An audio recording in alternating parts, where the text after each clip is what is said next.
रहमानिर्रहीम अस्सलाम वालेकुम। Hello friends, मैं हूं आपका दोस्त जाहिद अली। तो आज का टॉपिक है हमारा रिलेटिव एटॉमिक मास। रिलेटिव एटॉमिक मास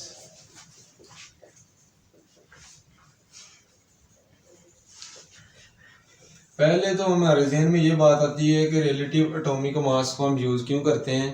तो इसको यूज़ करने का ये होता है कि जो एटम का मास होता है वो बहुत छोटा होता है। इनको वैसे मेजरमेंट करने के लिए कोई डिवाइसेस वगैरह नहीं होती, लेकिन अगर हम इनको कार्बन के आइसोटोप्स 12 के साथ कंपेयर कर लें तो फिर हम इनके लिए कुछ इंस्ट्रूमेंट होती है जिनसे इनका मास जो है मेजर कर सकते हैं। तो इधर ये शॉर्ट क्वेश्चन आता है, why we use relative atomic mass.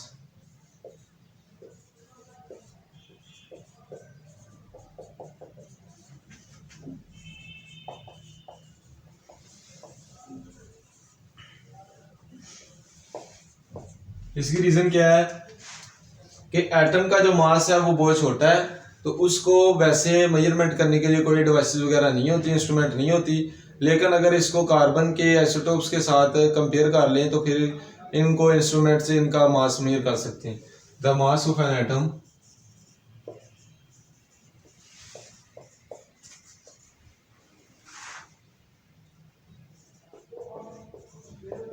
is extremely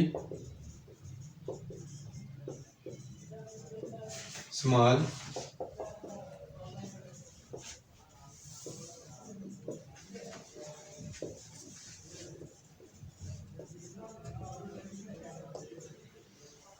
direct through instrument. तो इसलिए हम इसको फिर कार्बन के आइसोटोप्स के साथ कंपेयर करके मेजर करते हैं।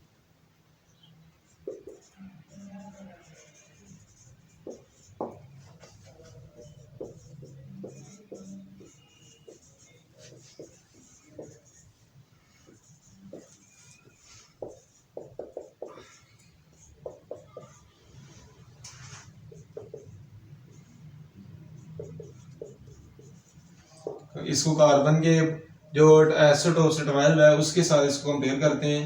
तो इसलिए हम क्या है कि जो इससे को हम रिलेटिव एटॉमिक मास को फिर मेजर करने के लिए इंस्ट्रूमेंट होती है, इसलिए हम रिलेटिव एटॉमिक मास यूज करते हैं।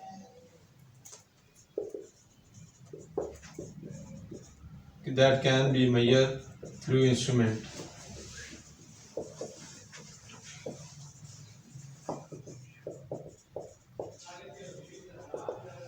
So we use relative atomic mass.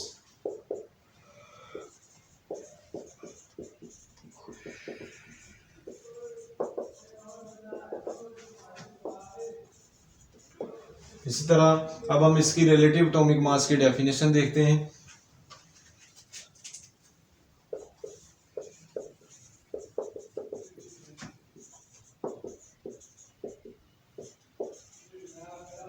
किसी भी एटम के मास को अगर कार्बन के आइसोटोप्स 12 के साथ कंपेयर कर रहे हैं तो इसका हम कहते हैं relative atomic mass.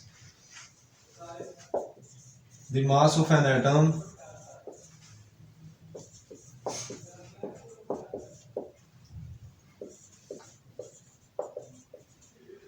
Compare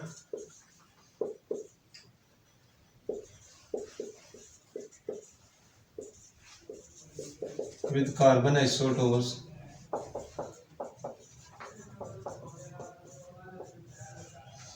it is called relative atomic mass। Relative atomic मास। अब रिलेटिव एटॉमिक मास क्या है कि जी कार्बन का किसी भी एटम का मास है उसको कार्बन के आइसोटोप्स के साथ कंपेयर कर लेते हैं तो उसको कहते हैं रिलेटिव एटॉमिक मास। इसको कंपेयर क्यों करते हैं? क्योंकि एटम का मास जो बहुत छोटा होता है उसको वैसे मेजर नहीं किया जा सकता।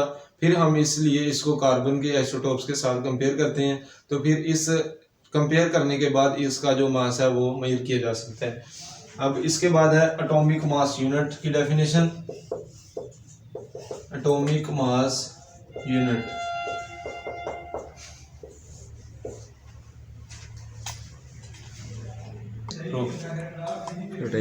अब है एटॉमिक मास यूनिट की डेफिनेशन। तो एटॉमिक मास यूनिट क्या होता है कि कार्बन के आइसोटोप्स के साथ कंपेयर करने के बाद जो मास हासिल होता है किसी भी एटम का उसको कहते हैं atomic mass unit.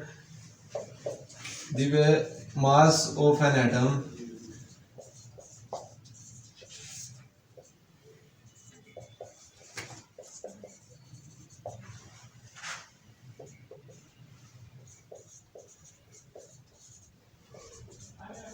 that is compared with the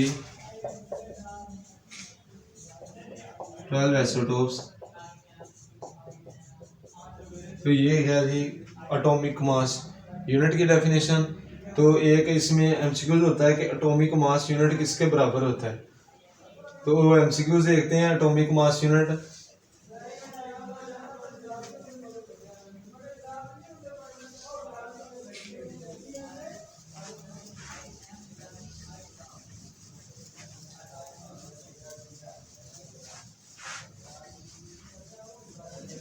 MCQs है कि 1 एएमयू किसके बराबर होता है।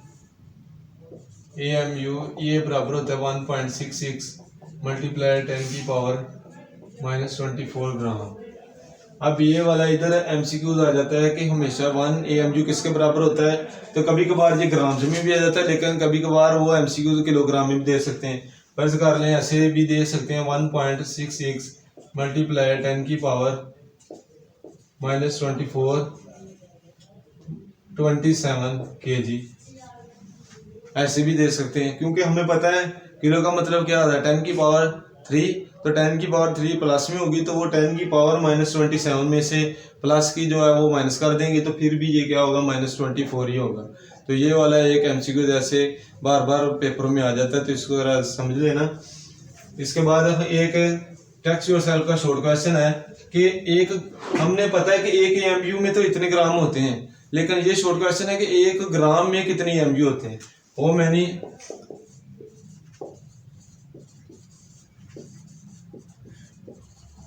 Grams in how many amu in 1 gram. उसके लिए क्या होता है कि हमें पता तो है 1 AMU is equal to 1.66 multiply 10 की पावर -24 ग्राम। अब हमने निकालना है कि 1 ग्राम में कितने एमयू होते हैं। तो इसके लिए बेहतरीन हल होता है कि ग्राम है, इधर ग्राम इधर मल्टीप्लाई हो रहा है ये साथ में इसके, तो इस वाले हिस्से को जो मल्टीप्लाई हो रहा है दूसरी साइड पे ले जाना तो वो डिवाइड हो जाएगा। इसको ऐसे कर लेंगे 1.66 मल्टीप्लाई 10 की पावर -24, तो ये किसके बराबर आएगा ग्राम। अब इसका जो भी आंसर आएगा उसके साथ बाद में एएमयू लिख देंगे, तो हमें पता चल जाएगा कि 1 ग्राम में कितनी एएमयू होती हैं। तो ये वाला इंपॉर्टेंट शॉर्ट क्वेश्चन है। तो ये था आज का टॉपिक। तो इसका जो भी मटेरियल है वो वीडियो के एंड पर अटैच कर दिया जाएगा। Thanks for watching video. अगर हमारी वीडियो आपको अच्छी लगती हो तो सब्सक्राइब कर दें हमारे चैनल को प्लीज़। शुक्रिया।